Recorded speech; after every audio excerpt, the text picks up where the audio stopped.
What's going on, y'all? Welcome back to the channel, and today we're here with a brand new video where we always break down the Toronto Blue Jays. And in this breakdown, we're going to be talking about a lot of things, all right? We're talking about the non-tender deadline and some surprising moves the Blue Jays made. Vladimir Guerrero Jr., his contract, and the importance of re-signing him right as I'm saying this sentence. Juan Soto himself, what he wants in a contract has just been announced, and it may benefit the Blue Jays. So if y'all excited, make sure to like, subscribe. But without further ado, let's get right into it. So the first thing we're going to be talking about today are the non-tendered contracts. The first player we're talking about is Jordan Romano.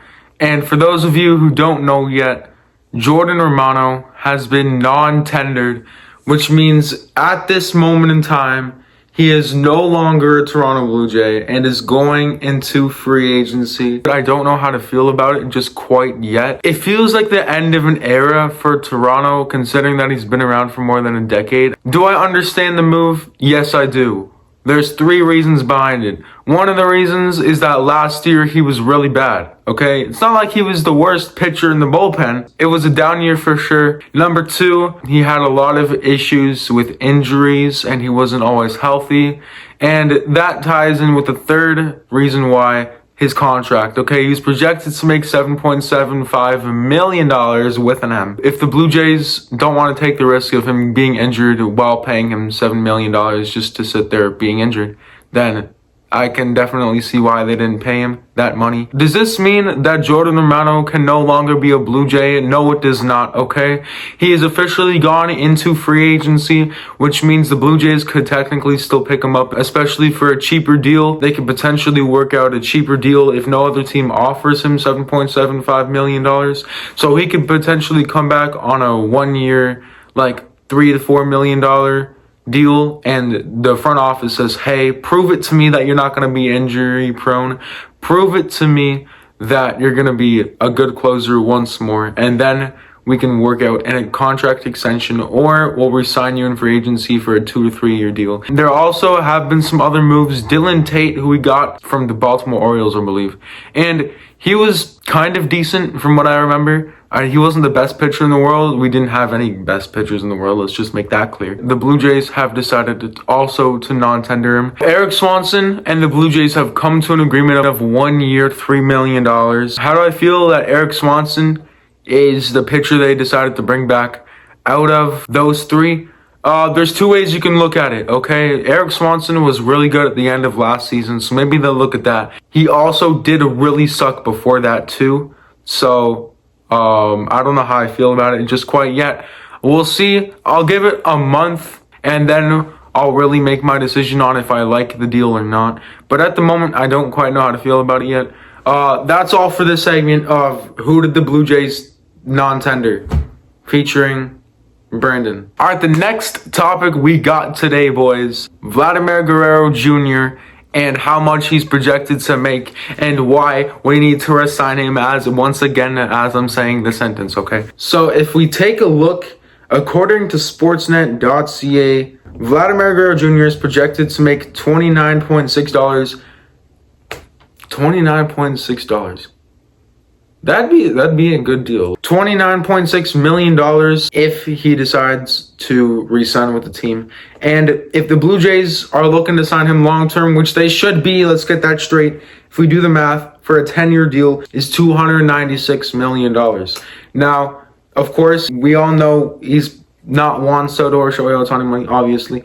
But if he's in that $300 million range, then, and he's okay with getting $300 million, then 100% hit the accept button, okay? I don't goddamn know why we haven't freaking signed this man already, but I can definitely see him getting more if he wants. 10 to 20 more million dollars, $320 million, I don't care, give him that.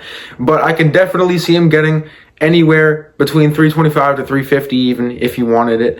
Any more than 350, it might be a little bit of an issue. Another big reason why the Blue Jays might have not signed him yet is the Blue Jays front office could be saying, yo, we have a deal. can you please come to the table and accept it? We want you to stay here.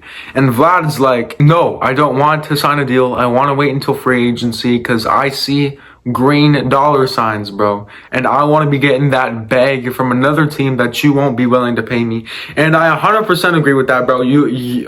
He's a talent that's worth getting paid some big money. But he also has stated how much he loves Toronto, how much he wants to stay in Toronto, and how much he wants to win in Toronto. No other place except for Toronto, Ontario, Canada. So Vlad's saying, yo, I want to stay here, $300 million fine. And you're saying, no, I don't want to do that. Then I don't know why you're out the goddamn door already, fired, on the side of the road waiting to catch the bus because you're late to your 9-to-5 job, bro. Okay? I don't know. I don't know what's going on. But another important reason why we have to sign Vladimir Guerrero Jr. If Vladimir Guerrero Jr. does not have a contract extension by the time we're trying to go after all these big names in free agency, like if we sign Vladimir Guerrero Jr., right, then they have an attraction. They're going to be like, okay, if this team sucks, then at least I have Vladimir Guerrero Jr. But if they don't sign Guerrero, big names like Juan Soto, Corbin Burns, Max Fried, all those people are going to be like, what if I sign here and then you don't extend Vladdy? He leaves in free agency, and then I'm just stuck on a bad team basically for the rest of my career, you know, because the pitchers are pretty old. Juan Soto is going to want a 10-year deal. It's already hard enough to get him over in Canada as it is.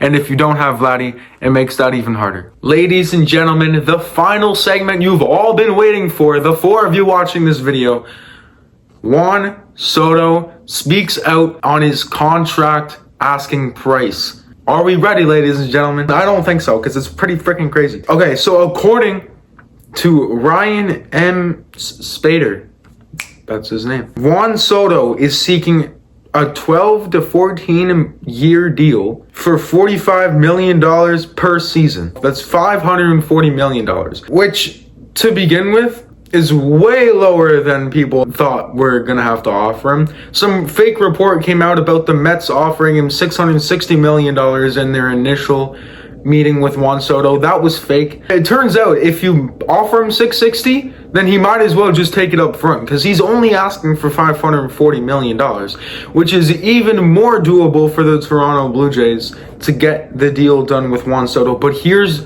the tricky part about his contract, okay? He wants opt-outs after the 3rd and 4th season.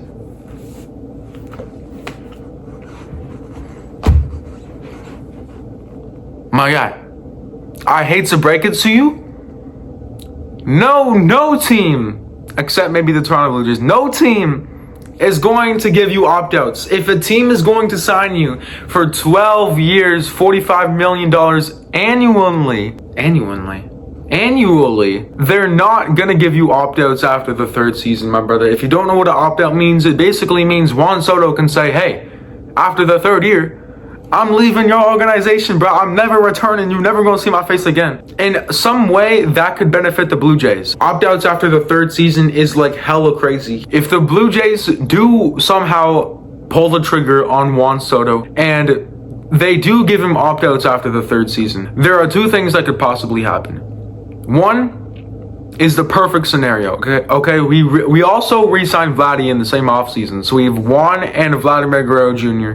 potentially locked up, okay? If we suck by the 3rd year of Juan Soto's contract, Vladdy's gone, Bo's gone, everyone's gone, and we suck, Juan Soto can just go on to his next team, and Ross Hackett can be like, we tried, okay? But at the same time, if everything else happens and we're good, then Juan Soto's gonna want to stay. We're a playoff team. We maybe have ALCS win under our belt with Juan and Vladdy. That's a long shot, but potentially. Juan Soto says, hey, I can see us winning a World Series in the next 2 years or so. I think I might stick around and play with Vladdy. That's the perfect scenario. So, do I think Juan Soto is crazy for asking for opt-outs after the 3rd or 4th year? Yes, I do. Do I think it's better for the Toronto Blue Jays? Yes, I do. Do I think any team is going to give him that? No, I don't. Especially when competitive teams are looking to win now and in the long run with Juan Soto. They're not going to give him the chance just to leave out of the blue. If you enjoyed this breakdown and want to see more videos just like this, make sure to like, subscribe. I got some MLB The Show content coming out. I got some free agency content coming out. I got a second channel with more free agency content coming out. It's going to be crazy, okay? If y'all locked in, like your boys locked in, make sure to like, subscribe. But with that being said, it's been your boy, Brandon. I break down the Blue Jays, and I'll see you in the next one. Peace. Oh no.